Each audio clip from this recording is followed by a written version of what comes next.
গীতাৰ অধ্যায় 18 শ্লোক নম্বৰ 62 ভগৱানে স্বয়ং কৈ আছে যে অৰ্জুন সেই পৰমেশ্বৰৰ শৰণলৈ যোৱা যাৰ কৃপাত পৰম শান্তি আৰু শাশ্বত স্থান অৰ্থাৎ সতলোক প্ৰাপ্ত হ'ব সেই পৰমেশ্বৰ কোন হয় ক'ত আছে কেনেকুৱা জানিবৰ কাৰণে নিশ্চয় শুনক জগতগুৰু তত্ত্বদৰ্শী সন্ত ৰামপাল দেৱ মহাৰাজৰ অমৃত বচন সৰ্বপবিত্ৰ ধৰ্ম পবিত্ৰ শাস্ত্ৰৰ আধাৰত और ताते आरंभ कर दिसिले सारे बोलो जय माता दी अगले बोलो जय माता दी पिछले बोलो जय माता दी मैं नहीं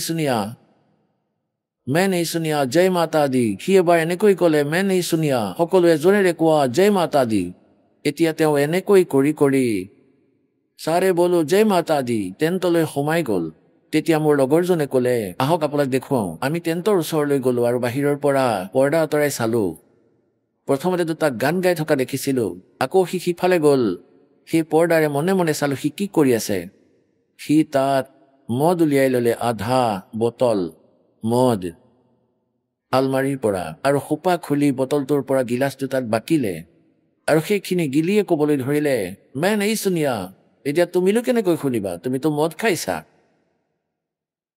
मैं नहीं सुनिया सारे बोलो हे भगवान की হব अब परमात्मा कहते हैं दुर्गा ध्यान पड़े तिस बगड़म ता संगति डूबे सब नगरम নেত্ৰহীন অন্ধ লোকে এওঁলোকৰেই পূজা কৰে ব্ৰহ্মাদেৱ বিষ্ণুদেৱ আৰু শিৱৰ যেনেকৈ এতিয়া আপোনালোকক কৈছিলো শিৱ পুৰাণত প্ৰমাণ দেখুৱালো যে এওঁ কৈছে কালে ব্ৰহ্মা আৰু বিষ্ণুক যে তোমালোক ভগৱান নহয় তোমালোকে নিজকে স্বামী ঈশ্বৰ মানি লৈছা এয়া বহুত ভুল কৰিছা তোমালোকৰ এই ভ্ৰান্তি গুচাবলৈ মই এই ৰণস্থানলৈ আহিছো আৰু এই পৰমাত্মাই কৈ আছে 600 বছৰ আগতে তেওঁ কৈছিলে আজি আমাৰ পুৰাণতো বিদ্যমান আছে গতিকে পৰমাত্মা কবিৰদেৱ আছিল যিজনে বেদ আৰু পুৰাণ কেতিয়াও পঢ়াও নাই কাৰণ তেওঁ আখৰ জ্ঞান নাছিলে যেনেকুৱা আমি আৰু আপোনালোকে কৈছিলো তথাপিও তেওঁ বেদ আৰু পুৰাণৰ জ্ঞান দিছিলে গতিকে তেওঁ পৰমাত্মা গুণ तीनों की भक्ति में ये भूल पड़ो संसारे कह कबीर निज नाम बिना भाई कैसे उतरे पार तीनों देव और अवतारा ताको बजे सकल संसारा अकाल पुरुष का हो नहीं चिन्हा काल पाए सभी गैलिन अकाल पुरुषक कोनेও পোৱা নাই এই কালক সকলোৱে ভগৱান মানি আছে ব্ৰহ্মই পৰমেশ্বৰ সকলো ब्रह्म काल सकल जग जाने आदि ब्रह्म को ना पहचाने तीन देव और अवतारा ताको बजे सकल संसारा गुण तीनों का ये विस्तारा धर्मदास मैं कहूँ पुकारा गुण तीनों की भक्ति में ये भूल पड़ो संसार कह कबीर निज नाम बिना कैसे उतर पारो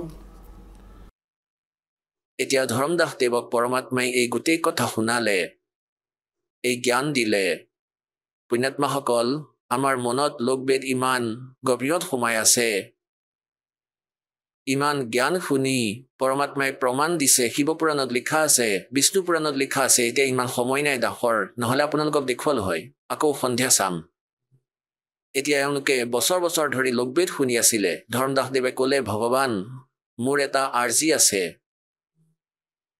পৰমাত্মাই ক'লে কোৱা ভাই তোমাৰ কি আৰ্জি আছে হে ভগৱান আপুনি যি ক'ব সেয়াটো সঁচাই হ'ব কিন্তু মোৰ মনত কিছু ঢৌ উঠি আছে আপোনাৰ যদি আজ্ঞা আছে এই শংকাৰ সমাধান কৰোৱাও পৰমাত্মাই ক'লে সোধা কোৱা ধৰ্মদাস দেৱে ক'লে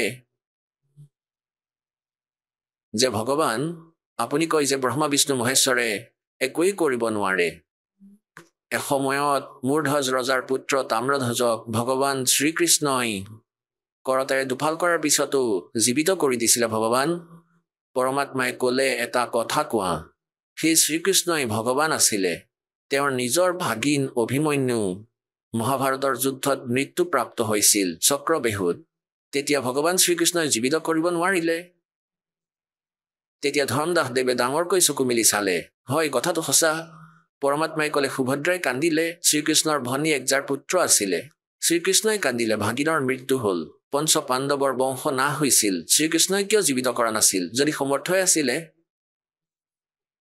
এতিয়া ধৰ্মদাসৰ মুখ খোলাই থাকিল, কাৰণ আমিতো এফালৰ জ্ঞানহে শুনি আহিছো।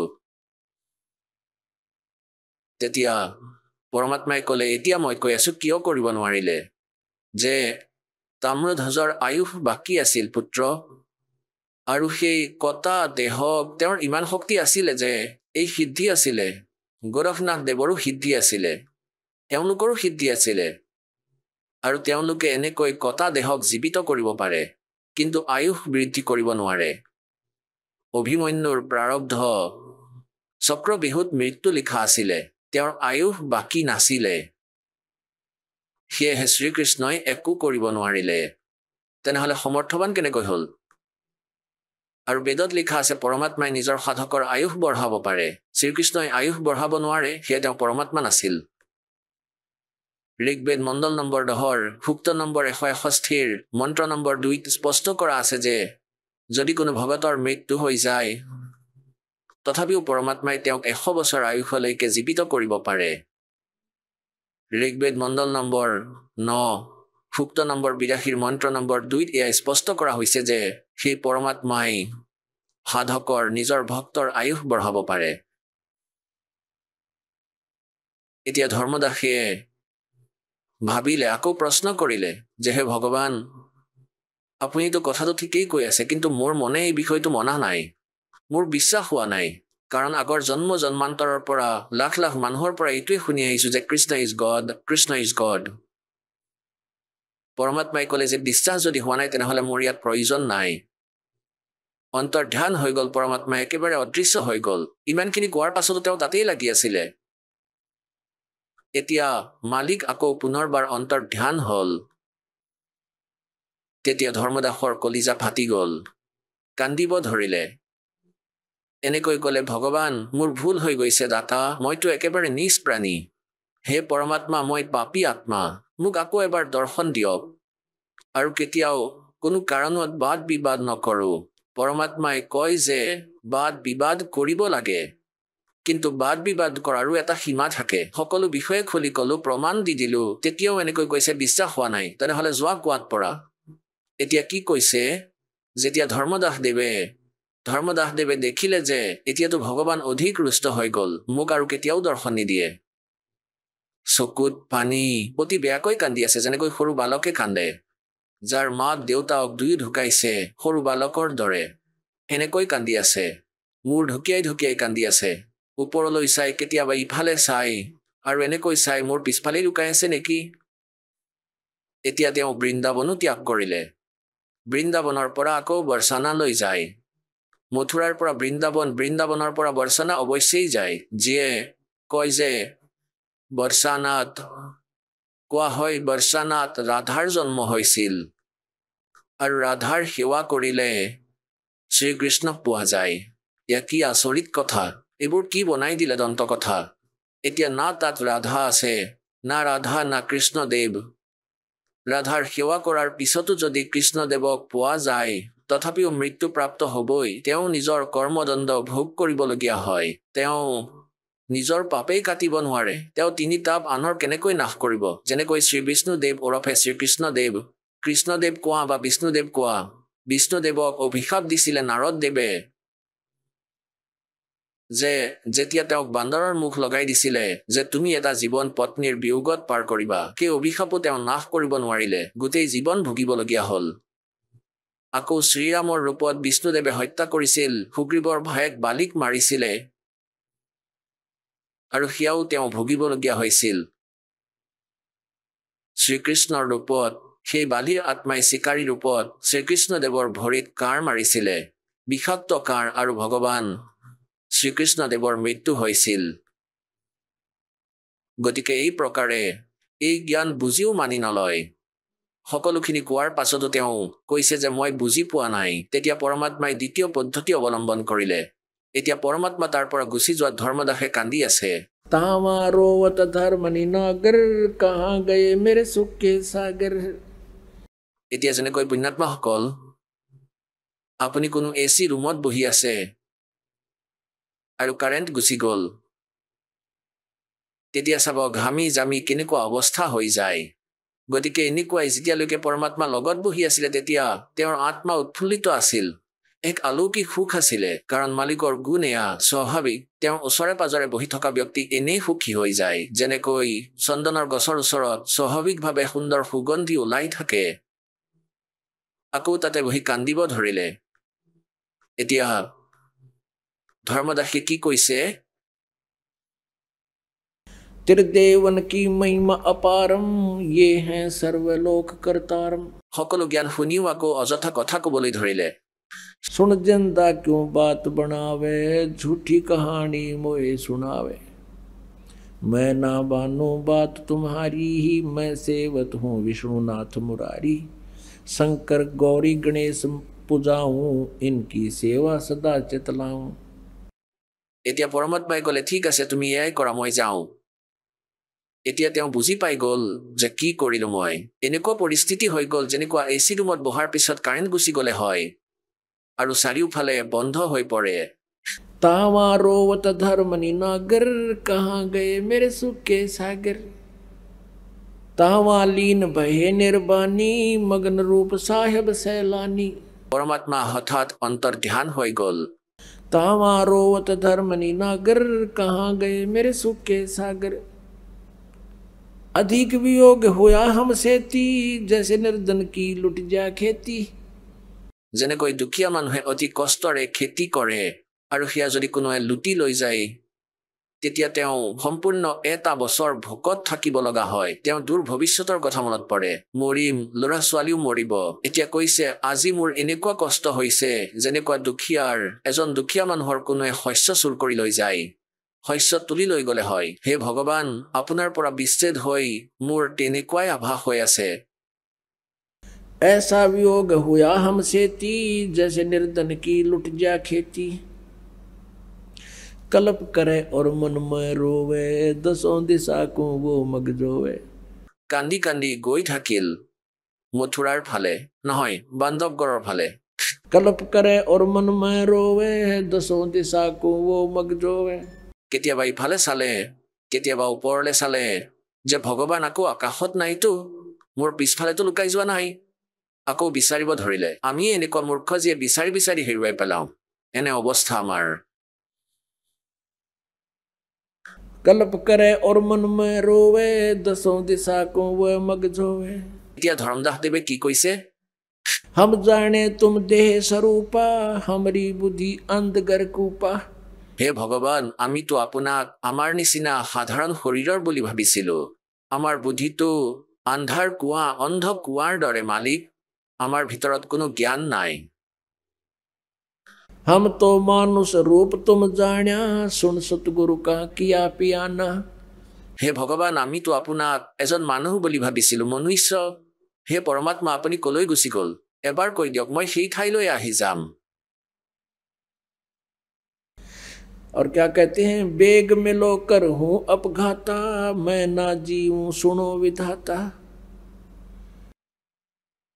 मुख সোনকালে লগ কৰক মালিক আপোনাক যদি লগ নাপাওঁ মই জীয়াই থাকিব নোৱাৰো কিয়নো এই সাধনাটো মই কৰিব নোৱাৰো এইটো ক্লিয়াৰ হৈ গল এয়াতো বৰবাদ হোৱাৰহে কথা আৰু পিছৰ জ্ঞান মই নাপালো বেগি মেলো শীঘ্ৰে লগ কৰক কৰ হूं अपघाता আৰু লগ নকৰিলে মই আত্মহত্যা কৰিম मैं ना जीऊं सुनो विधाता अगम ज्ञान कुछ मोहे सुनाया मैं जीऊं नहीं अवगत राया এনেকুৱা জ্ঞান শুনালে দাতাই এতিয়া জীয়াই থাকিব পৰা নাই तुम सतगुर अवगत अधिकारी मैं नहीं जानी लीला थारी तुम अवगत अविनाशी साई फिर मोको कब मिलो गुसाई এতিয়া কি হল পুণ্যাত্মাসকল ধৰ্মদাস দেৱে কান্দি কান্দি নিজৰ ঘৰৰ ফালে আহি গল এতিয়া তীৰ্থযাত্ৰাটো 6 মাহৰ টাইম আছিলে হিমানেই টাইম থাকে তেওঁলোকৰ এনেও 2 দিন মাহটো অৱশ্যেই লাগিছিলে এটা দুটা তীৰ্থক এটা ট্ৰিপতেই কৰা হৈছিলে তেতিয়া তেওঁ কি দেখিলে তেওঁৰ পত্নীয়ে দেখিলে যে ভগত দেৱে আমিনী নাম আছিলে ধৰ্মদাস দেৱৰ ধৰ্ম পত্নীৰ যে ভগত দেৱে তো 3-4 মাহৰ প্ৰগ্ৰাম বনাই গৈছিলে ঘূৰিবলৈ তেওঁ 10 দিনতেই ঘূৰি আহিলে 5-7 এক সপ্তাহতেই তেওঁ ঘূৰি আহিলে 10 দিনতে আৰু তেওঁ ওচৰলৈ আহিলে কাৰণ জানিবলৈ। কিন্তু ধৰমদাসদেৱে এনেকৈ কান্দি আছে যেনেকৈ মাক দেউতাক মৰিলে কান্দে সৰু ল'ৰা ছোৱালীয়ে। চকুৰ পানীৰে গোটেই শৰীৰৰ সকলো কাপোৰ তিতি গ'ল আৰু কান্দি আছে বহুত বেয়াকৈ। আৰু নিজৰ ঘৰৰ ভিতৰলৈ গৈ মুখ তললৈ কৰি বহুত বেয়াকৈ কান্দিব ধৰিলে, একেবাৰে হাহাকাৰ লগাই। আৰু পত্নীক ক'ব বিচাৰিও তেওঁ ক'ব পৰা নাই। তেওঁ সুধিলে যে কি হৈছে, আপুনি উভতি আহিলে যে? তেওঁ নিজে আইডিয়া লগালে যে তেখেতৰ কোনোৱে পইচা মাৰিলে, চুৰি হৈ গ'ল চাগে। আমনি দেৱীৰ স্বভাৱ আছিলে যে ধৰমদাসদেৱ মুক্তহস্তৰ মানুহ আছিলে। তেওঁ ভাণ্ডাৰা কৰিছিলে, মুক্তহস্তে সকলোকে য'ত 10 টকা দিব লাগে তেওঁ 20 টকা দি দিছিলে। আমনিয়ে তেওঁক কৈছিলে যে ধৰ্মদান হিচাপত কৰিব লাগে, ইমান দান নকৰিব, ল'ৰা ছোৱালীও পালিব লাগিব। তেওঁ মাজে মাজে বাধা দিছিলে। সেয়ে তেওঁৰ মনলৈ এই ভাৱ আহিলে যে এওঁৰ হয়তো কোনোৱে পইচা চুৰ কৰিলে আৰু সেইকাৰণে কান্দি আছে মহাজনে। এতিয়া তেওঁ পইচা বিচাৰিব, আকৌ যাব বিচাৰিব, তেতিয়া কিন্তু মই বাধা দিম। আৰু ধৰ্মৰ কামত এইটো কোৱা হয় যে নাই নুই কৰিলে সেই ধৰ্মৰ ফল নিদিয়ে। সেই দুখতেই কান্দি থকা নাইতো। গতিকে এই দৃষ্টিকোণেৰে সান্তনা দি ধৰমদাসদেৱক ক'লে যে মহাজন আপুনি নাকান্দিব, লাগিছে আপোনাৰ কোনোৱে পইচা চুৰ কৰিলে, আপোনাৰ যাত্ৰাৰ বাবে পইচা নাথাকিলে আৰু ভগৱানে আপোনাক কিমান দি থৈছে, আপুনি যিমান লাগে পইচা লৈ যাওক, আৰু কোনো কথা নাই, ভগৱানে আমাক আৰু দিব। চোৰেতো চুৰি কৰিবই আৰু তেওঁলোকৰ নাশো হ'ব, আপুনি আৰু ধন লৈ যাওক, মই মানা নকৰোঁ। এতিয়া ধৰমদাসদেৱে ক'ব বিচাৰিছে তথাপিও ক'ব পৰা নাই, ইমান বেয়াকৈ কান্দি আছিলে তেওঁ। কিয়নো পুণ্যাত্মাসকল যিসকলক পৰমাত্মাক লাগে আৰু পৰমাত্মা আহি গুচি যায় আৰু দুবাৰ মূৰ্খামি কৰিলে, এতিয়া তেখেতৰ ভৰসা নাথাকিলে যে ভগৱান আকৌ আহিব। মই ইমান দুষ্ট। আৰু 2-3 দিনৰ এই বাৰ্তালাপত এয়া ক্লিয়াৰ হৈ গ'ল যে মনুষ্য জীৱন কেৱল পৰমাত্মা প্ৰাপ্তিৰ কাৰণেই হয় আৰু পিছৰ সংস্কাৰো জুৰি দিয়া হয়। এতিয়া ধৰমদাসদেৱে সাহস গোটাই কান্দি কান্দি ক'লে যে আমনি, যদি মোৰ এই ভৌতিক ধন নাশ হৈ গ'ল হয় একো কথা নাছিল, মই তোমাৰ ওচৰত হাতযোৰ কৰি হ'লেও আৰু লৈ গ'লো হয়। আজি মোৰ এই ধন চুৰ কৰা হ'ল যি মই আৰু কেতিয়াও ঘূৰাই নাপাওঁ, আৰু সেয়া নাপালে মই জীয়াই থাকিব নোৱাৰিম। তেতিয়া তেওঁ আমনিয়ে সুধিলে এনেকুৱা কি ধন হেৰাই গ'ল? ধৰমদাসদেৱে আকৌ কান্দি কান্দি গোটেইখিনি কথা শুনালে যে ভগৱান আছিলে আৰু মই এনেকুৱা নিজৰ সেই ভুল জ্ঞানৰ আধাৰত পৰমাত্মাৰ লগত চিটিং কৰিছো। সকলো জ্ঞান সঁচা, আত্মাই মানে কিন্তু মনে নামানে। আৰু এই কাৰণে কান্দিছো যে এনেকৈ ভগৱানক নাপাম, আৰু তেওঁক যদি নাপাওঁ সেই জ্ঞান এক অনাৰো নহয় যি আমি প্ৰাপ্ত কৰিছিলো, সেই ভক্তি ঠিক নহয়, আৰু সেই ভক্তি মই নাই পোৱা, মই কেনেকৈ জীয়াই থাকিম?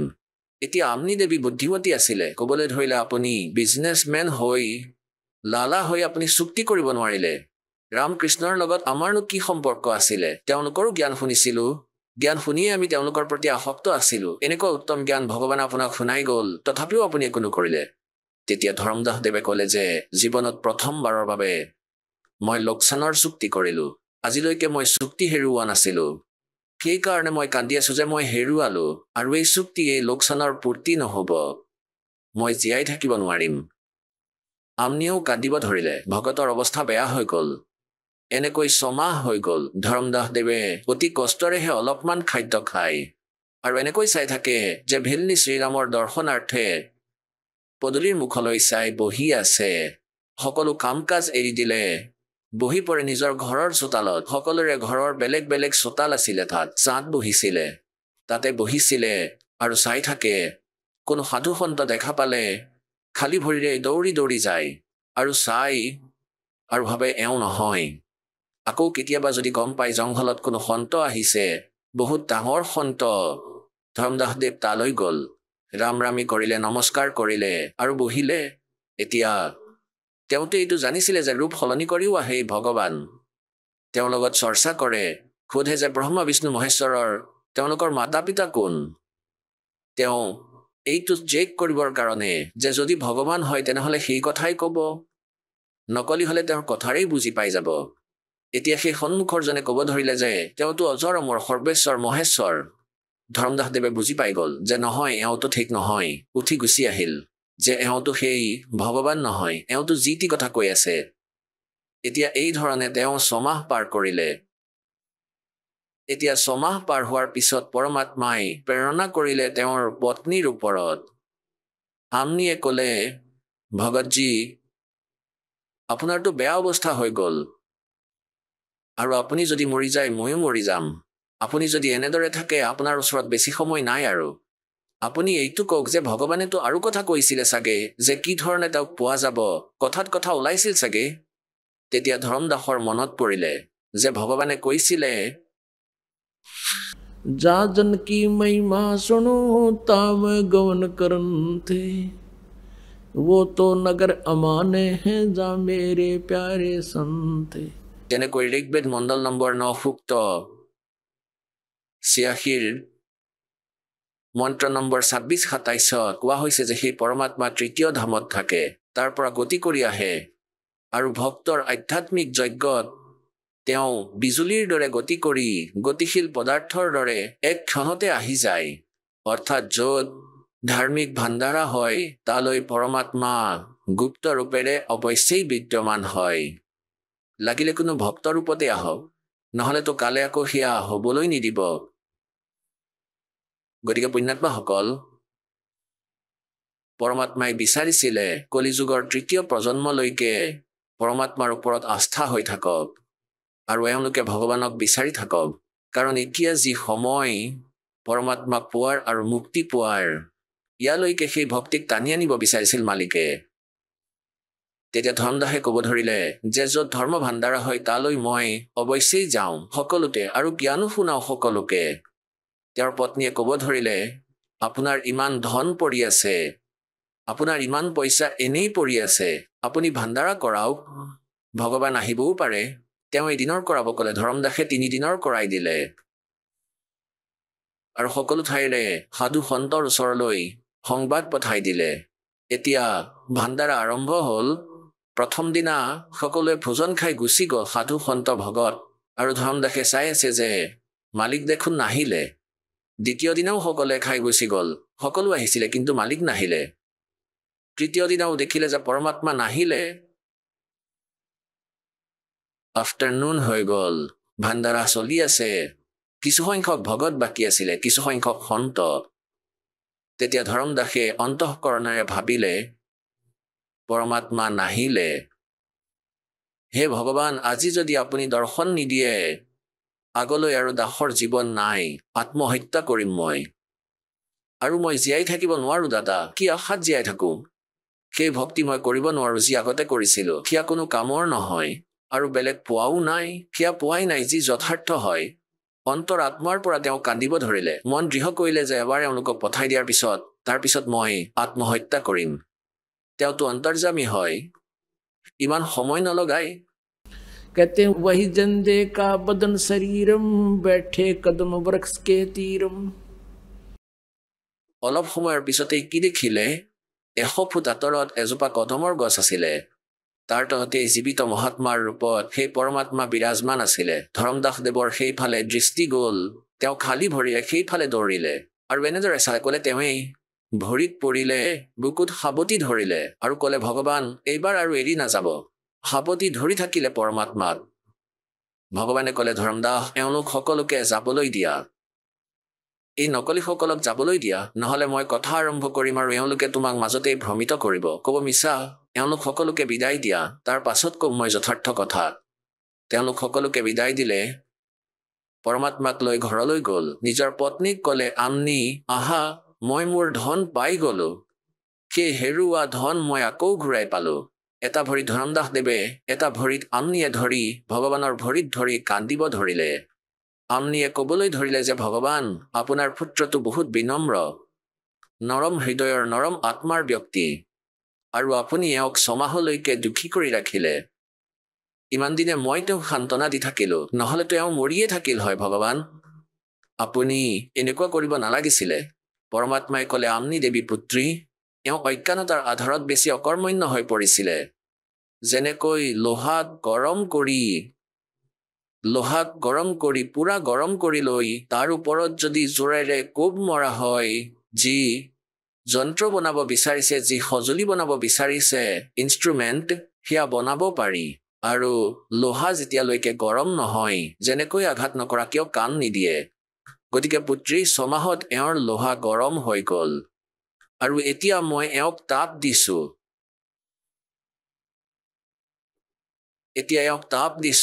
এতিয়া মই যি কম তাকেই মানিব নহলে এওঁ উকিল হৈ আছিল কালৰ পুত্ৰী মই এওঁৰ লগতে আছিলো মৰিবলৈ কিয় দিম কোৱা হয় গুৰু কুমাৰ সিস কুম্ভ হে ये गड़गड़ का खूट अंदर हाथ सहारा दे के ऊपर मारे चोट যেনেকৈ কুমাৰৰ কেঁচা মাটিৰ কলহ থাকে কয় যে পৰমাত্মা সেই কুমাৰৰ দৰে হয় তোমালোক কেঁচা মাটিৰ কলহ প্ৰথমতে তললৈ এখন হাত দি দিয়ে কুমাৰে এখন কাপোৰৰ দৰে বান্ধি লয় তলত হাত দি ওপৰত এনেকৈ মাৰে থপ থপ থপ তলত হাত নিদিয়াকৈ যদি মৰা হয় তেতিয়া হাত পাৰ হৈ যাব থপ থপ কৰোতে এতিয়া পৰমাত্মাই কৈছে মই প্ৰথমতে তোমাৰ হাতখন লগাই লৈছো তলত আৰু তোমাক অলপ বেছি কষ্ট যন্ত্ৰণা সেই কাৰণে দিছো যে তোমাৰ এই বেমেজালি ঠিক হৈ যায় তোমাৰ ভিতৰৰ পৰা এই দোষ আঁতৰি যায় যেনেকৈ কুমাৰে সেই কলহটো সঠিককৈ যদি নবনাই আৰু সেইটো যদি অলপো বেকা হৈ যায় এক অনাৰ মূল্য নাথাকিব গতিকে পৰমাত্মাই কৈছে সেই কাৰণে তোমাৰ অলপ বেছি কষ্টও যদি পথত হয় সেয়া গড গিভেন বুলি ভাবিবা परमात्मा कोई जे खुद बताते हैं कि सुख दुख के माथे पत्थर पड़ो नाम हृदय जा बलिहारी उस दुख के जो पल पल नाम रटावे परमात्मा कोई जे हे भगवान या डिमांड करा मालिकर परा हे प्रभु এনেকুৱা সুখ নিদিবা যাৰ দ্বাৰা আপুনি কষ্ট পায় জুই লাগি যাওক এনেকুৱা সুখত যাৰ দ্বাৰা ভগৱানৰ নাম পাহৰি যোৱা হয় হে परमात्मा बलिहारी उस दुख के जो पल पल नाम रटावे এনেকুৱা কষ্ট নিশ্চয় দি থাকিব যাৰ পৰা আপোনাৰ নাম মনত থাকে তাৰ পিছত ধৰ্মদাস দেৱক আৰু আম্নি দেৱীক পৰমাত্মাই পুনৰ সৃষ্টি ৰচনা শুনালে দুয়োৱে উপদেশ ললে এতিয়া ধৰ্মদাস দেৱে ক'ব ধৰিলে হে ভগৱান এটা কথা কওঁ ক'লে কোৱা ভাই তুমি এতিয়া মনটোকনো কেনেকৈ বান্ধিব তেওঁ ক'লে ভগৱান আপোনাৰ সতলোক ক'ত আছে কেতিয়াও শুনাও নাই দেখাও নাই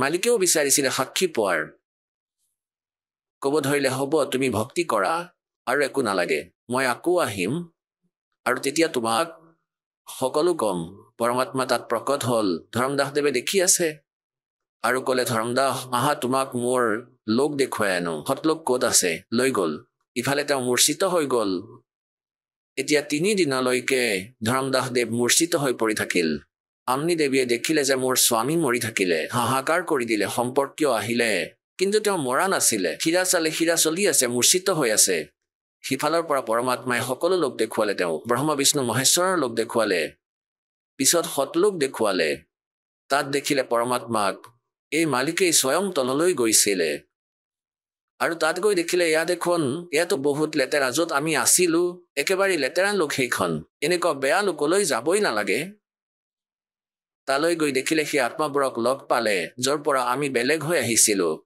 তেতিয়া ধৰ্মদাস দেৱৰ গোটেই ভ্ৰম শংকা যি আছিলে সকলো শেষ হৈ গ'ল তেতিয়া তেওঁ ক'লে যে হে ভগৱান মোক উভতাই নপঠিয়াবা দাতা সেই ঠাইলৈ মোক ইয়াতেই ৰাখক ভগৱান মোক সেই ঠাইৰ একোৱেই নালাগে তেতিয়া পৰমাত্মাই ক'লে যে ভাই এনেকৈ ৰাখিব নোৱাৰি পুত্ৰ তুমি যোৱা মই তোমাৰ লগতেই থাকিম আৰু মই তাতে কাশীত এজন ধানক ৰূপত থাকো শিপিনী ৰূপত আৰু নিৰু নিমাৰ তুলনীয়া পুত্ৰ আৰু তাত মই শিপিনীৰ কাম কৰোঁ পুত্ৰ তালৈ আহিবা তাত মই তোমাক সাৰনাম আৰু সতনাম দিম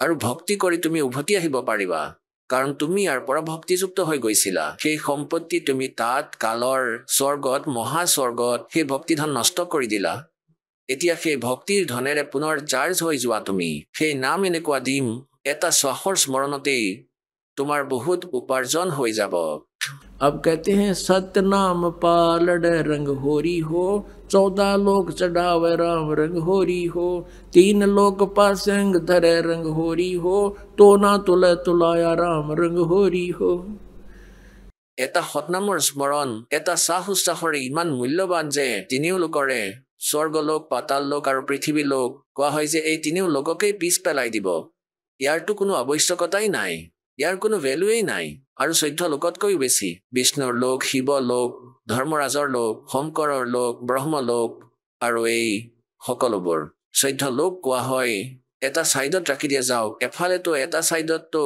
সৎ নামৰ স্মৰণৰ উপাৰ্জন আৰু আনফালে গোটেই ব্ৰহ্মাণ্ড কোৱা হয় তথাপিও সেই পাল্লা ভাৰী থাকিব এটা সৎ নামৰ স্মৰণ পৰমাত্মাই কয় कहता हूं कई जात हूं कहूं बजा कर ढोल श्वास जो खाली जाता यो 3 लोक का मूल গতিকে পুণ্যাত্মাসকল আপোনালোকে চাওক আপোনালোকে কিমান ধন গোটাব লাগিব ভক্তি ধন मेरे हंसा भाई हंस रूप था जब तू आया मेरे हंसा भाई हंस रूप था जब तू आया अपना स्वरूप भूल में भूला तू ताते जीव कहाया मेरे हंसा भाई তেতিয়া তুমি সতলোকৰ পৰা আহিছিলা তেতিয়া ভক্তিৰে পৰিপূৰ্ণ আছিলা এতিয়া তুমি কঙাল হলা এতিয়া সিমানেই ধনী হোৱা যাতে তুমি তাত স্থায়ী স্থান পোৱা গীতাৰ অধ্যায় নম্বৰ 8 শ্লোক নম্বৰ 5 আৰু 7 গীতা জ্ঞানদাতাই কয় মোৰ ভক্তি কৰিলে মোক প্ৰাপ্ত কৰিবা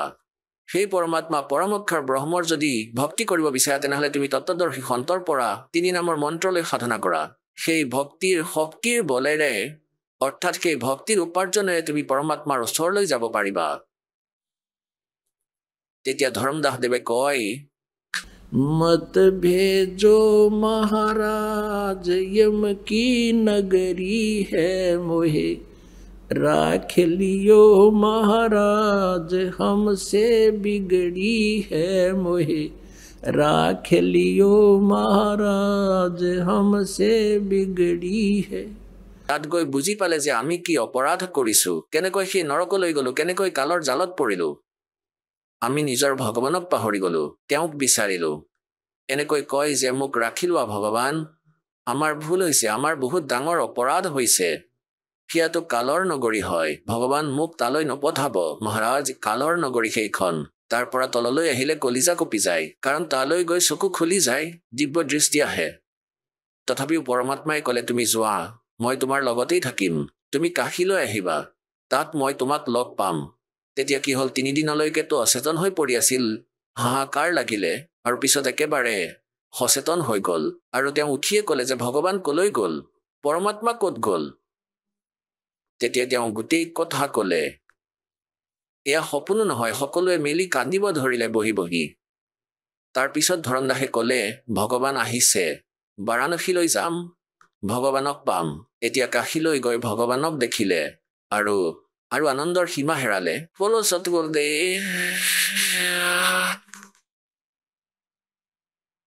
পৰম পিতা পৰমাত্মা পূৰ্ণ ব্ৰহ্ম সমগ্ৰ সৃষ্টিৰ ৰচয়িতা কুল মালিক কবিৰ দেৱজী কবিৰ চাহেব এওঁ আমি সকলো আত্মাৰ জনক হয় এওঁ সকলোৰে পিতা আমি ইয়াত কালৰ জালত আবদ্ধ হৈ আছো আমি আমাৰ মূল ঠিকনাৰ বিষয়ে নাজানো সেই পৰমাত্মাই আমাৰ ওপৰত দয়া কৰে দয়া উপজি নিজ সতলোকৰ পৰা গতি কৰি ইয়ালৈ এই কালৰ লোকলৈ আহে আৰু আমাক আমাৰ মূল স্থানৰ বিষয়ে জ্ঞান দিয়ে নিজৰ মহিমাৰ সৈতে আমাক পৰিচিত কৰায় এই উপলক্ষতে এই 5 দিৱসীয় সমাগম এই আশ্ৰম বৰৱালাত চলি আছে তেওঁ পুণ্যাত্মা হয় যি সৎসংগৰ ভিতৰত আহিব পাৰিছে অথবা এই সৎসংগ শুনিবৰ বাবে উপলব্ধ হৈ আছে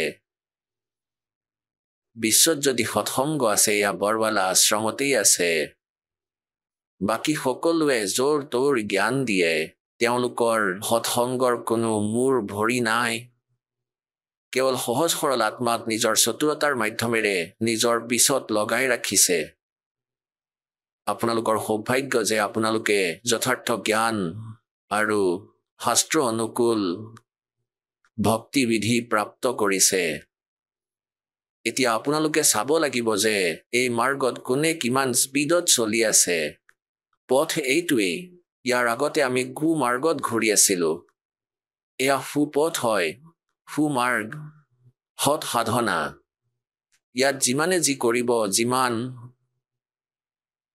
দ্ৰুত গতিৰে ইয়াত চলিব অৰ্থাৎ যিমান বেছি স্মৰণ সেৱা দান ভক্তি সেৱা কৰিব তেওঁ পৰমাত্মাৰ নিকটলৈ শীঘ্ৰে গৈ পাব। সকলো সৎগ্ৰন্থই প্ৰমাণ কৰে যে কবিৰ নামৰ পৰমেশ্বৰ আছে। তেওঁ সৎলোকত থাকে আৰু তাৰ পৰা খোজকাঢ়ি পৰমাত্মাই স্বয়ং গতি কৰি ইয়ালৈ সশৰীৰে আহে, সশৰীৰেই গুচি যায়।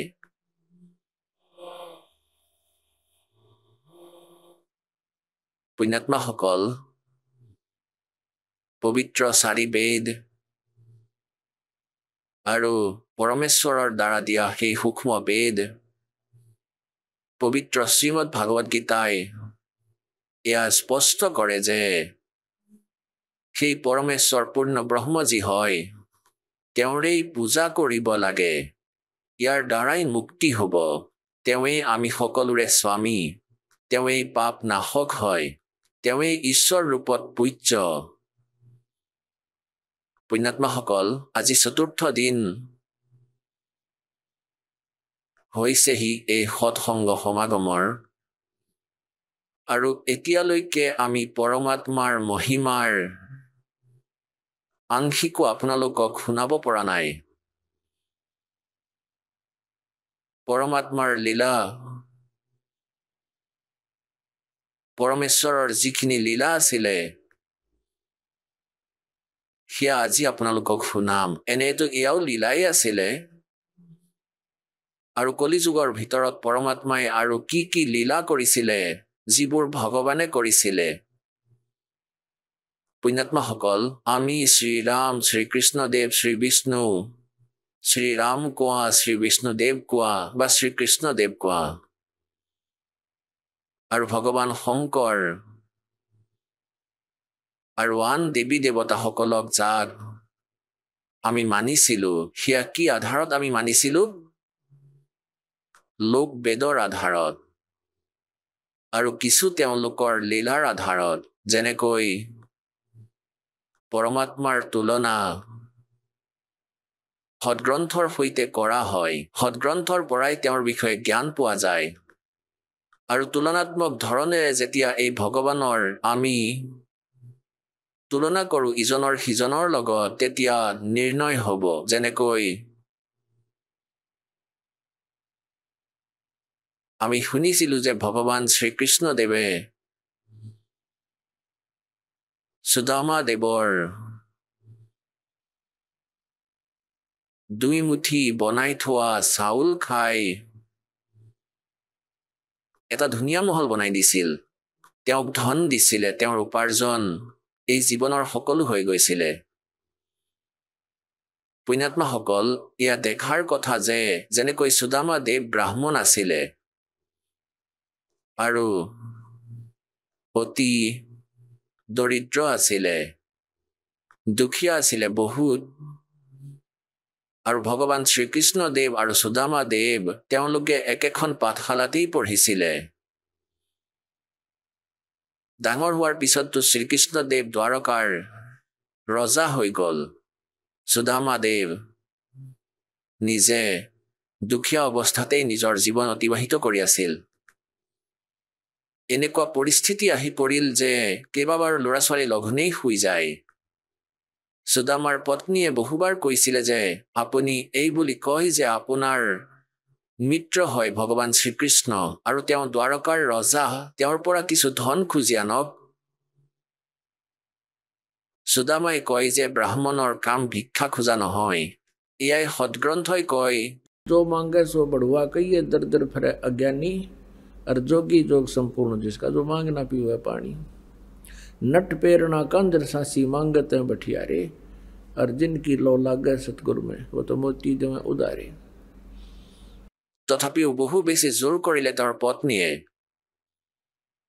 আৰু তেওঁ ওলাই গ'ল ফটা পুৰণা কাপোৰ পিন্ধি। এতিয়া দ্বাৰকা যেতিয়া পালে শ্ৰীকৃষ্ণদেৱৰ ওচৰত, শ্ৰীকৃষ্ণদেৱে ক'লে, যেনেকৈ আমি আমাৰ সম্পৰ্কীয়ৰ ঘৰলৈ গ'লে কোনোৱে বৰফি লৈ যায়, কোনোৱে লাডু লৈ যায়, আগতে ভজা পিঠা বনাই লৈ গৈছিলে,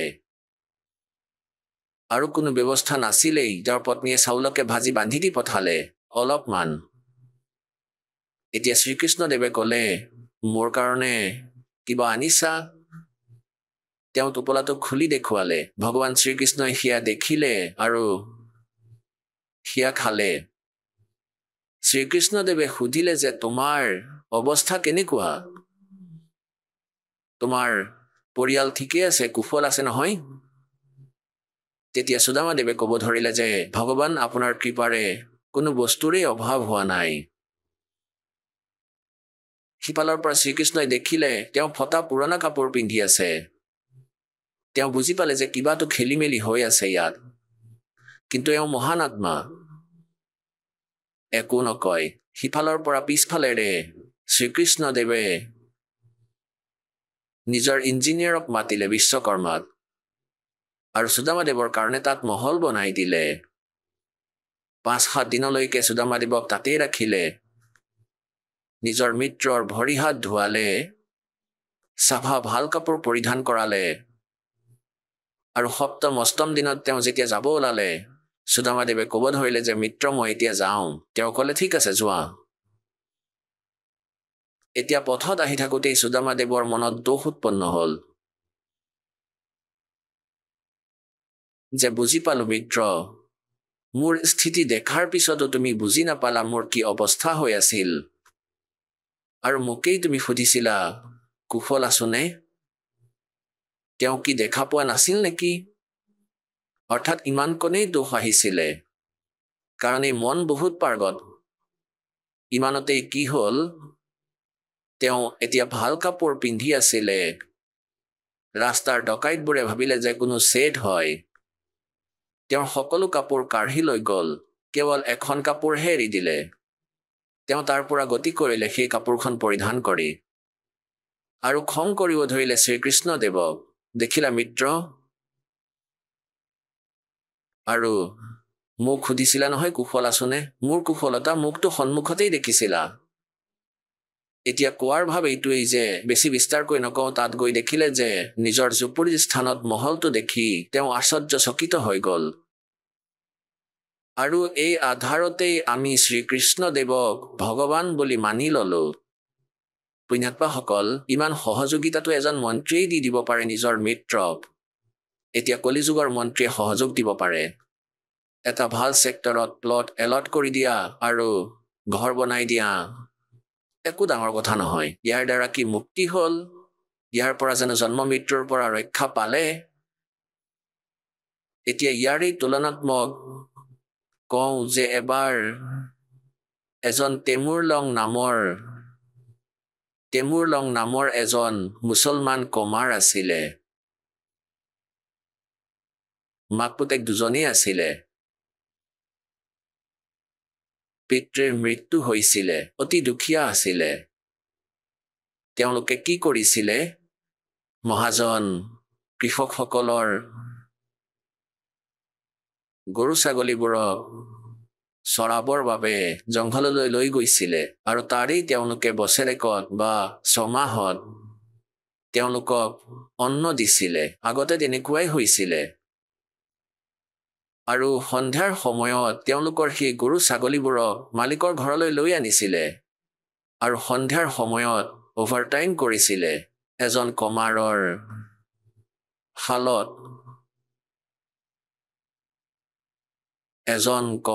শালত এনেকৈ হাতুৰি মৰাৰ অভাৰটাইম কাম কৰিছিলে আৰু তেওঁ তাক কিছু হাজিৰা পাৰ্ট টাইমৰ কাৰণে দিছিলে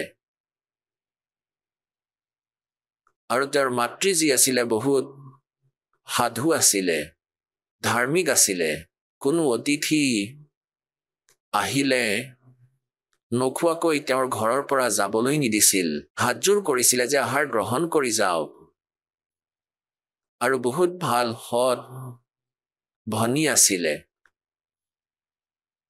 এদিন কি হ'ল তেমুৰলঙে জংঘলত গৰু ছাগলী চৰাই আছিলে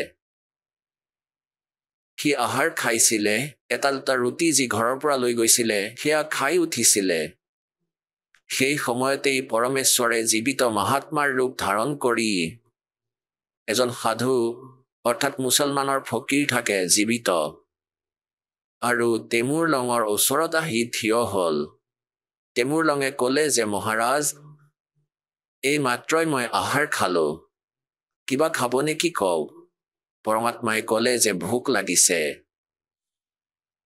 ভোক লাগিছে ক'ব ধৰিলে ভগৱান, আপুনি ইয়াতেই বহক, এই ওচৰতে এখন গাঁও আছে আৰু ইয়াৰ ওচৰতেই মোৰ ঘৰ, এই ওচৰতেই, আৰু মই এতিয়াই আহাৰ লৈ আনিম।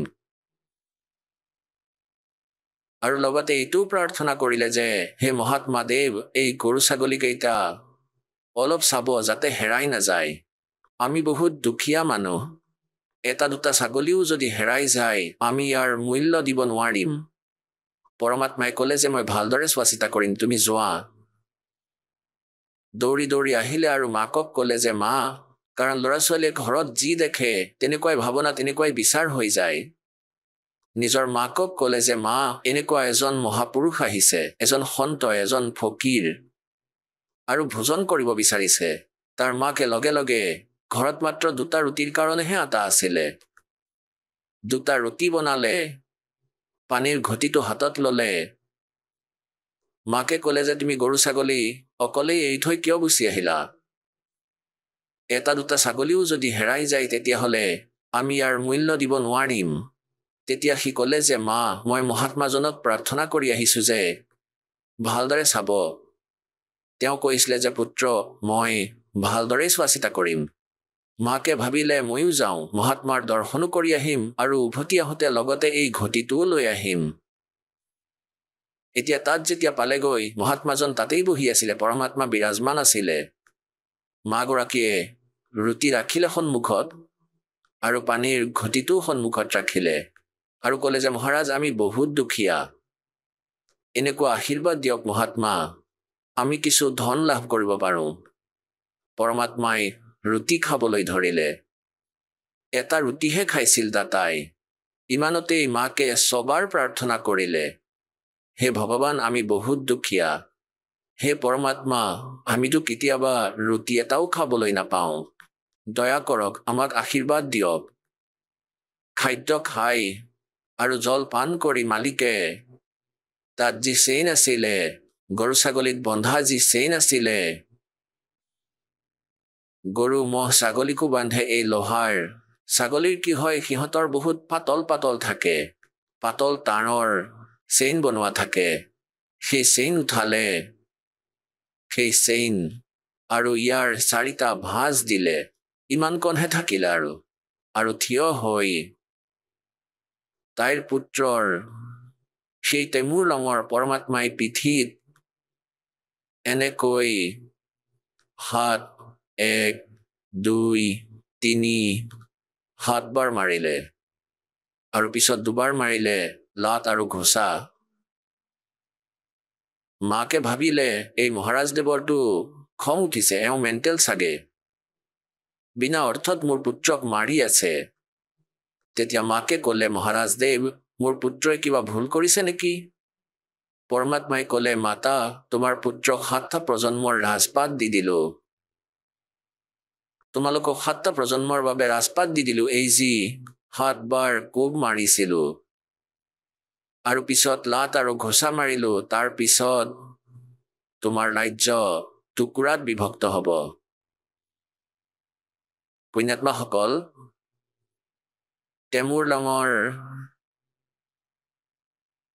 তেমুৰ লঙৰ নাতিনীয়েক আছিল বাবৰ, আৰু তেওঁৰ পৰা লৈ ঔৰংগজেবলৈকে 7 প্ৰজন্মলৈকে দিল্লীত ৰাজত্ব কৰিলে। আৰু ঔৰংগজেবৰ পিছত এওঁলোকৰ ৰাজ্য সৰু সৰু টুকুৰাত বিভক্ত হৈ গ'ল। এয়াতো ইতিহাস সাক্ষী। এতিয়া পুণ্যাত্মাসকল, কি হ'ল? এতিয়া মাকে ভাবিলে এয়াতো সঁচাকৈয়ে কোনো পাগল মানুহ এনেকুৱা কথা কৈ আছে, 7 প্ৰজন্মলৈকে ৰাজত্ব দিলো, দুবেলা দুমুঠি খাবলৈ নাই, একো কথা নাই, শান্ত হৈ গুচি আহিলে নিজৰ ঘৰলৈ। এতিয়া কি হ'ল? কিছুদিনৰ পিছত তেমুৰ লঙে কি দেখিলে যে সেই ক্ষেত্ৰৰে এজন ৰজা তেওঁ বহুত বদমাছি কৰি আছিলে গাঁৱৰ যিগৰাকী সুন্দৰ যুৱতী আছিলে গাভৰু তাইক তেওঁৰ চাকৰৰ দ্বাৰা তেওঁলোকৰ গাঁৱে গাঁৱে মুখিয়াল আছিলে তেওঁ সংকেত কৰি দিয়ে আৰু তেওঁৰ চিপাহীয়ে উঠাই লৈ আনে এনেকৈ সেই গাঁৱৰ এজনী ছোৱালী যুৱতীয়ে খেতিৰ পৰা পশুৰ বাবে ঘাঁহ লৈ আহি আছিল তেমুৰলঙে তাত গৰু ছাগলী চৰাই আছিলে ইমানতেই সেই ৰজাৰ চাকৰবোৰে এজনী সেই গাঁৱৰে সেই ছোৱালীজনীক জোৰ কৰি নিজৰ লগত বাহনত বহাব ঘোঁৰাৰ ওপৰত উঠাব বিচাৰি আছিলে তাই হুলস্থুল কৰি দিলে ভাই তেমুৰ এইফালে আহা তেমুৰ ভাই মোক বচোৱা পালিবোৰে তাক মাৰিব ধৰিলে মূৰত এখন কাপোৰ বান্ধি লাঠিৰে কোবালে উৰাই ঘূৰাই তাক সৈনিকবোৰে বহুত কোবালে এতিয়া সৈনিক বহুত আছিলে গতিকে তেমুৰলঙক ইমান মাৰিলে তাক মৃত অৱস্থাত এৰি থৈ গুচি গ'ল এতিয়া পৰমাত্মাৰ আশীৰ্বাদ আছিলে তেওঁ জীৱিত হ'ল আৰু গাঁৱৰ মানুহ গ'ল আৰু তাক ঘৰলৈ লৈ আনিলে কিছুদিনতেই সুস্থ হ'ল এতিয়া তেওঁৰ মনত এটা কল্পনা জাগিলে হে ভগৱান মই ৰজা হ'ম এই অন্যায়কাৰী ৰজাৰ ছালবাকলি এৰুৱাম ই আমাৰ ভনী জীয়ৰীৰ সন্মানত আঘাত দি আছে আৰু এইটোৱে ইচ্ছা হ'ল তেওঁৰ এই উদ্দেশ্যেৰে তেওঁ কি কৰিলে সপোনতে এদিন পৰমাত্মা সেই জীৱিত মহাত্মাক তেমুৰলঙে দেখা পালে আৰু ক'লে পুত্ৰ যি কমাৰৰ তাত তুমি পাৰ্ট টাইম কাম কৰা হাতুৰি মাৰিব যোৱা হাতুৰি মাৰিব সেই শালখন তুমি কিনি লোৱা আৰু তাৰ তলত বহুত গুপ্ত ধন সোমাই আছে হীৰা মুকুতা অলংকাৰ সোণৰ মুদ্ৰা বহুত বেছি গুপ্ত ধন আছে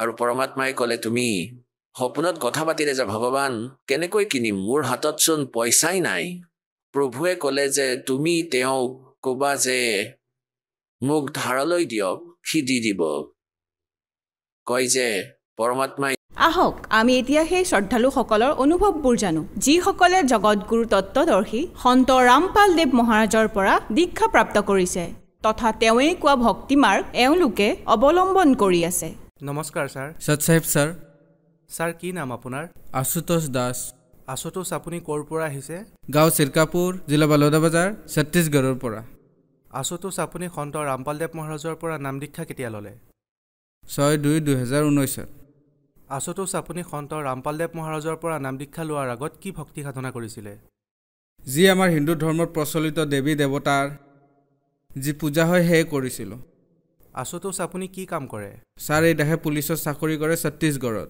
সন্ত ৰামপালদেৱ মহাৰাজৰ পৰা আপুনি নাম দীক্ষা কেতিয়া ল'লে এই কাহিনী বহুত দীঘলীয়া ছাৰ প্ৰথমতে কি হৈছিলে মই বহুত মদ খাইছিলোঁ সকলো ব্ৰেণ্ডৰ আৰু এদিনত 2 বাণ্ডল বিড়ি আৰু এপেকেট চিগাৰেট খাইছিলোঁ আৰু সপ্তাহত 4 দিন মাংস খাইছিলোঁ মাংসৰ অবিহনে মই থাকিব নোৱাৰিছিলোঁ সেউজীয়া শাক পাচলি পচি গৈছিলে ইমানে মাংস খাইছিলোঁ মই জুৱা খেলাৰ বহুত বেয়া অভ্যাস আছিল ছাৰ এতিয়া এটা লোনো মাৰি আছোঁ গতিকে ইয়াৰ বাবে মোৰ ঘৰৰ মানুহ আৰু মোৰ পত্নী চিন্তাত পৰিছিল মই বিড়ি চিগাৰেট এৰিবলৈ বহুত ইচ্ছা কৰিছিলোঁ চেষ্টা কৰিছিলোঁ বিনা বিড়ি বিনা চিগাৰেটেৰে মই শৌচো কৰিবলৈ যাব পৰা নাছিলোঁ ইমান অভ্যাস হৈ গৈছিলে বিড়ি চিগাৰেটৰ গতিকে ইয়াৰ বাবে ডক্টৰৰ পৰা পৰামৰ্শ লৈছিলোঁ যে ছাৰ মই নিচা এৰিব বিচাৰিছিলোঁ গতিকে কিবা চিকিৎসাৰ কথা কওক তেতিয়া মোক টেবলেট লিখি দিলে নিকোটিকৰ আৰু ক'লে যে এদিনত 9টাকৈ টেবলেট খাবা পুত্ৰ যেহেতু মই সোনকালে এৰিব বিচাৰিছিলোঁ সেইবাবে 18টা টেবলেট এদিনতে খাইছিলোঁ তথাপিও বিড়ি আৰু চিগাৰেট খোৱা অভ্যাস নাখালে সেই সময়ত বহুত চিন্তাত পৰিছিলোঁ মই শাৰীৰিকভাৱে আৰু মানসিকভাৱে বহুত চিন্তাত পৰিছিলোঁ তাৰ মাজতে মই ছুটীত ঘৰত আহিলোঁ। তেতিয়া মোৰ পিতা জগতগুৰু সন্ত ৰামপালদেৱ মহাৰাজৰ সৈতে জড়িত হৈ আছিলে। তেতিয়া তেওঁ ক'লে যে পুত্ৰ এই জীৱন বাৰ বাৰ নাপায়, এবাৰ মালিকৰ জগতগুৰু তত্ত্বদৰ্শী সন্ত ৰামপালদেৱ মহাৰাজৰ সৎসংগ শুনা, কিতাপ পঢ়া, জীৱনৰ সুগম পথ তেওঁ কৈছিলে, কিন্তু মই ইগন'ৰ কৰি দিছিলোঁ। সদায় বাৰে বাৰে কৈ আছিলে, সেইবাবে ভাবিলোঁ এবাৰ যাই চাওঁ কিনো হয়। ইমান চিকিৎসাটো কৰাই ল'লোঁ, এবাৰ সৎসংগ শুনিও চাই লওঁ। গতিকে সৎসংগ যেতিয়া শুনিলোঁ, তেতিয়া জগতগুৰু তত্ত্বদৰ্শী সন্ত ৰামপালদেৱ মহাৰাজে ধৰ্মগ্ৰন্থবোৰ খুলি খুলি দেখুৱাই আছিলে যে ইয়াত এইটো লিখা আছে, পূৰ্ণ পৰমাত্মা মুক্তিদাতা কবিৰ চাহেব হয়, মনুষ্য জীৱন বাৰ বাৰ নাপায়, সেইবাবে ভক্তি কৰা আৰু সৎলোকলৈ বলা। আৰু তাত কৈছিলে যে এবাৰ যিয়ে মদ খায় সি একেলগে ৭০টা জন্ম কুকুৰৰ লয়, আৰু সেইটো কথা মোৰ গাত লাগিল। তেতিয়া মোৰ দেউতাক ক'লোঁ যে মোক এবাৰ নাম উপদেশ দিয়াওক জগতগুৰু তত্ত্বদৰ্শী সন্ত ৰামপালদেৱৰ পৰা। তেতিয়া ৬/২/২০১৯ ওচৰৰ নামদান কেন্দ্ৰ ভাটাপাৰালৈ গ'লোঁ ভকতদেৱ। তাত মুক্তিদাতা ৰামপালদেৱ মহাৰাজৰ পৰা নাম উপদেশ ল'লোঁ। আৰু নাম উপদেশ লোৱাৰ পিছত সেইদিনা বহুত কান্দিলোঁ। আৰু সেইদিনাৰ পৰাই সকলো নিচা, মদ, জুৱা, বিড়ি, চিগাৰেট সকলো এৰা খালে ভকতদেৱ। ছাৰ, আপুনি যে কৈছে আপুনি বহুত বেছি মাংস খাইছিলে আৰু জুৱা খেলিছিলে আৰু বহুত বেছি মদ খাইছিলে, আপুনি ডক্তৰৰ ওচৰলৈও গ'ল নিচা এৰুৱাবৰ বাবে। ডক্তৰে আপোনাক ৯টাকৈ টেবলেট খাবলৈ দিছিলে, কিন্তু আপুনি ১৮টাকৈ খাইছিল যাতে সোনকালে নিচা এৰা যাওক। তথাপিও নিচা এৰা যোৱা নাছিল। তাৰপিছত আপুনি সন্ত ৰামপালদেৱ মহাৰাজৰ পৰা নাম দীক্ষা ল'লে, তাৰপিছত নিচা এৰা খালে। গতিকে ছাৰ, আপুনি আগতেও ইমান চেষ্টা কৰাৰ পিছতো যে নিচা এৰিব পৰা নাছিলে, কিন্তু সন্ত ৰামপালদেৱ মহাৰাজৰ পৰা নাম দীক্ষা লোৱাৰ পিছত আপোনাৰ নিচা এৰা খালে। গতিকে ছাৰ, এইটো কেনেকৈ সম্ভৱ যে ইমান মানুহে নিচা এৰিব খোজা স্বত্তেও নিচা এৰিব পৰা নাই, কিন্তু সন্ত ৰামপালদেৱ মহাৰাজে ইমান বেগেৰে গোটেই ভাৰতক নিচামুক্ত কেনেকৈ কৰি আছে? কি হয়, মুক্তিদাতা সন্ত ৰামপালদেৱ মহাৰাজ তেওঁ নিজে পৰমাত্মাৰ অৱতাৰ। তেওঁ শাস্ত্ৰ অনুকূল ভক্তি কয়, তেওঁৰ নামতেই শক্তি আছে। যিয়ে নাম উপদেশ লয় তেওঁৰ সকলো বেয়া আঁতৰি যায়। ছাৰ, সন্ত ৰামপালদেৱ মহাৰাজৰ পৰা নাম দীক্ষা লোৱাৰ পিছত আৰু কি লাভ পালে? ছাৰ, এই দাসৰ চাকৰি পুলিচত, গতিকে মাজতে মই কামাণ্ডো ট্ৰেইনিঙত গৈছিলোঁ। তাতে কি হ'ল, কামাণ্ডো ট্ৰেইনিঙত কিবা কিবি অপটিকেলছ থাকে। গতিকে এজন বন্ধুৱে ২০ ফুট দেৱাল পাৰ হৈছিলে ৰাইফলৰ সৈতে, সি তাৰ পৰা পৰি গ'ল। কঁকালৰ তলত যি হাড় আছে ৰাজহাড়ৰ, এডালৰ ওপৰত এডাল আহিল। গতিকে সি ট্ৰেইনিঙৰ বাবে অসমৰ্থ হৈ পৰিল। গতিকে এই দাসৰো ২-৩ দিনৰ পিছত নম্বৰ আহিল ২০ ফুট দেৱাল পাৰ হোৱাৰ। তেতিয়া ময়ো উঠিলোঁ। তাৰ পৰা ৰাইফলৰ সৈতে ময়ো পৰিছিলোঁ, কিন্তু মালিকৰ দয়াৰ বাবে কেৱল আঙুলিতে আঁচোৰ খালোঁ। তাৰপিছত একো নহ'ল, ক'তোৱে আঁচোৰ নাখালোঁ মালিকৰ দয়াত। যি মোৰ বন্ধু আছিলে, যাৰ হাড় ভাঙিছিলে, সি হস্পিটেলতে আছিলে আৰু ট্ৰেইনিঙৰ বাবে অসমৰ্থ আছিল। কিন্তু মোৰ দশা বহুত,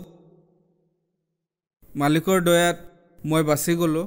মুক্তিদাতা সন্ত ৰামপালদেৱ মহাৰাজৰ আৰু মোৰ পত্নী আৰু মোৰ মাজত বহুত বিবাদ হৈছিলে ছাৰ, ডিভ'ৰ্চ হ'ব লৈছিলে। কিন্তু সন্ত ৰামপালদেৱ মহাৰাজে আমাৰ ওপৰত এনেকুৱা দয়া কৰিলে, তাই এবাৰতে আহিবলৈ মান্তি হ'ল। তাই 10 মাহ মোৰ পৰা আঁতৰি আছিলে। পুলিচ থানা, কোৰ্ট সকলোতে গৈছিলে তাই, আৰু কৈছিলে কেতিয়াও নাহোঁ বুলি। কিন্তু মালিকৰ দয়া হ'ল, যেতিয়া শেষবাৰৰ বাবে বুজাব গ'লোঁ, তেতিয়া তাই আহিবলৈ মান্তি হ'ল। ছাৰ, যিসকল দৰ্শকে আপোনাক আজি টিভিত চাই আছে, এনেকুৱা বহুতো মানুহ আছে যিয়ে নিচা কৰে কিন্তু নিচা এৰিব পৰা নাই। নিচা এটা বহুত গম্ভীৰ সমস্যা হৈ গৈ আছে। তেওঁলোকক কি ক'ব বিচাৰিব? তেওঁলোকক এই দাসে এইটোৱে ক'ব বিচাৰিব, এবাৰ আপোনালোকে তত্ত্বদৰ্শী সন্ত ৰামপালদেৱ মহাৰাজৰ সৎসংগ শুনক, কিতাপ জীৱনৰ সুগম পথ আৰু জ্ঞান গংগা পঢ়ক, তাৰপিছত নাম উপদেশ লওক। আপোনাৰ যিমান বেয়া অভ্যাস আছে, মাংস, বিড়ি, চিগাৰেট, ঘোষ যিয়ে আছে, সেয়া আঁতৰি যাব। ছাৰ, সন্ত ৰামপালদেৱ মহাৰাজৰ পৰা নাম দীক্ষা কেনেকৈ ল'ব পাৰি? বহুতো চেনেলত সন্ত ৰামপালদেৱ মহাৰাজৰ সৎসংগ আহে, তাৰ তলত হালধীয়া শাৰী আহে, তাত নম্বৰ আহে। সেই নম্বৰত আপুনি যোগাযোগ কৰক আৰু ওচৰৰ নামদান কেন্দ্ৰৰ সৈতে যোগাযোগ হৈ যাব ছাৰ। এনেকৈ সন্ত ৰামপালদেৱ মহাৰাজৰ পৰা নাম উপদেশ ল'ব পাৰে। ধন্যবাদ ছাৰ। সৎ চাহে।